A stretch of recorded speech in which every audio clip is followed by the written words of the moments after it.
এবার মাছে ভাতে বাঙালি 5 টাকায় এবার দেওয়া হবে মাছ ভাত। রাজ্য সরকার নয়া পরিকল্পনা নিয়েছে। এতদিন 5 টাকায় ডিম ভাত দেওয়া হতো, এবার ডিম ভাতের বদলে মাছ ভাত দেওয়া হবে। বিশেষ প্রতিনিধি দীপ্তিমান ভট্টাচার্য রয়েছেন ফোন লাইনে। দীপ্তিমান দা, কি জানা যাচ্ছে? একেবারেই এবার মাছে ভাতে বাঙালি 5 টাকা দিয়েই কিন্তু এবার থেকে মাছ ভাত পাওয়া যাবে। আগে যেটা ডিম ভাত পাওয়া যেত সেখানে এখন কিন্তু মাছ ভাত পাওয়া যাবে 5 টাকায়। রাজ্য সরকার এই পরিকল্পনা নিয়েছে এবং এই পরিকল্পনার বাস্তবায়িতা কিন্তু কয়েকদিনের মধ্যেই এটা শুরু হবে।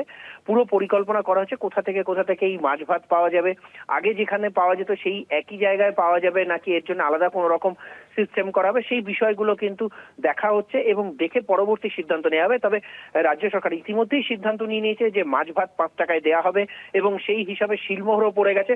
কবে থেকে দেয়া হবে সেটা পরিকল্পনা চলছে। হয়তো কয়েকদিনের মধ্যেই এই মাছ ভাতের পরিকল্পনা রাজ্যে বাস্তবায়িত হবে। একদমই, ধন্যবাদ জানাবো দীপ্তিমান দা।